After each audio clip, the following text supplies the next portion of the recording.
Hey, what's up everyone? It's Tempo here, and today we're going to be doing a deep dive into my full review of the Black Ops 6 beta. After spending hours grinding through the game this past weekend, I'm excited to break down everything you need to know, from gameplay mechanics, maps, and weapons, to new features and bugs I ran into. Whether you're hyped for the game or you're just curious, stick around for the full review of the Black Ops 6 beta. Alright, jumping right into it. First up, let's talk about the overall gameplay, which honestly feels amazing, guys. The gunplay in particular really stood out to me. It's smooth and it just feels tight and responsive, as some of the best games in the series did. The closest comparison I can make is to Cold War, which had some of the best gun mechanics in the franchise. The way the guns handle here, snappy, responsive, and impactful, makes every kill satisfying. Whether you're spraying down enemies with a SMG or picking off people with an AR from the back, the feedback you get from the gunplay is just spot on. What I also noticed during the beta was how the game balances between tactical play and fast-paced action. Black Ops 6 really nails that sweet spot. You can rush around the map with aggressive plays, but there's still enough strategy involved to where you need to be aware of your positioning and your surroundings and stuff like that. It really keeps you on your tone, and it rewards you for being smart with your movement and your gunplay, especially with the new omnidirectional movement, which we will get into later. Now let's move on to the maps, which is a big talking point in Call of Duty. The beta gave us a decent variety of maps, and overall, I was pretty impressed with the designs. It felt really thought out with a good mix of verticality and lanes. The standout map for me was Derelict. It's the train map that was teased during the teaser trailer, and to me, that was my favorite map, but of course, everyone has their own opinions. Everyone likes maps differently. I also did like Babylon. That was a good, fast-paced, kind of like Shipment map, not as small as Shipment, but it was still like Shipment.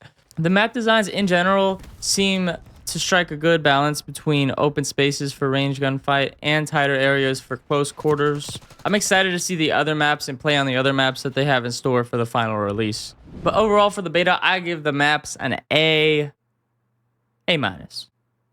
A minus.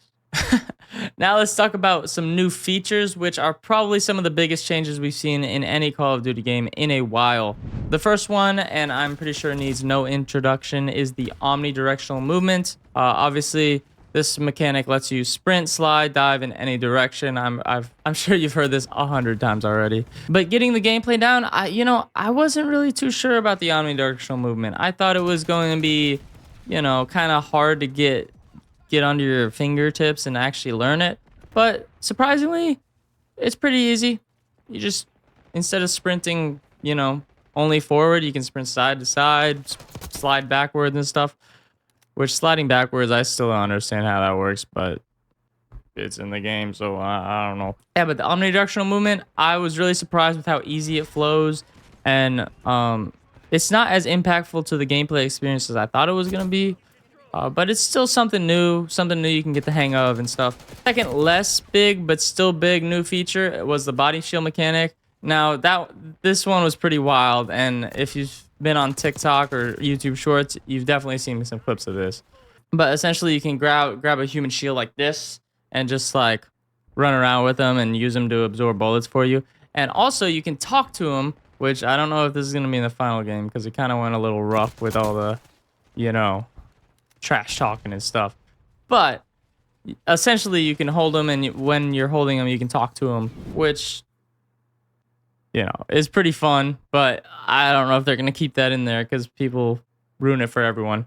I'm excited to see how that plays out in the ranked multiplayer modes. I'm not sure exactly if they're gonna have it in there because it's a little special, but we'll see with the overall release. Okay, let's talk about the weapons we got to try. The beta had a solid selection of guns to try out. Obviously, not all of them, but the gunplay, top notch. One of the largest changes we got during the beta was the nerf to the Jackal. Early on, it was insanely powerful, especially at the longer ranges, which it was beating out most ARs, which shouldn't happen for an SMG. But after the nerf, it's been toned down a bit, especially at the longer ranges. But even with the nerf, it's still a strong pick, and if you're a player who likes to push aggressively and take fights up close, it's still a strong pick. That being said, the weapon balancing feels pretty good, obviously, except for the Jackal in the first weekend, but it got nerfed. I experimented with different setups, different guns, My favorite was the Jackal, even after the nerf. The AMS was a good AR. I like the classic AK. I hope Treyarch just didn't give us the good guns for the beta and saving the trash ones for the full release. But yeah, all the guns during the beta were fire. There was no one size fits all for just dominating the game, apart from the Jackal in the first weekend.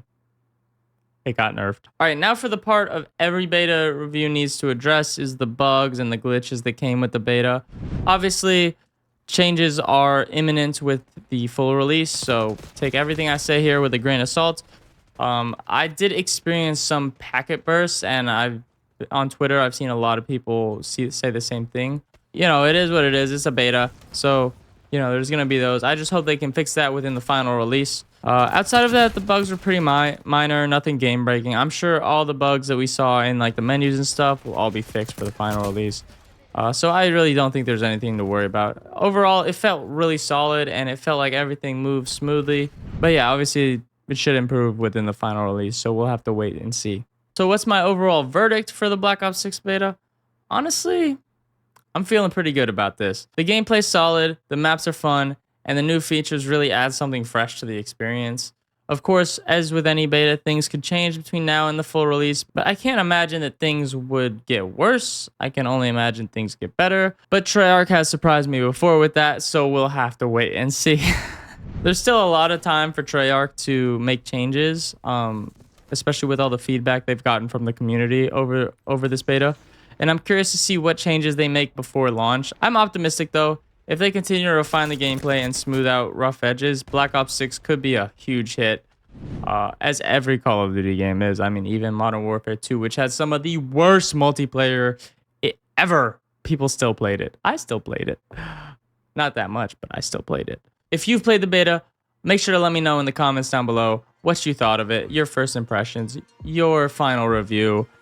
And as always, don't forget to hit that subscribe button for more Call of Duty content. Thank you all for watching. See you in the next one.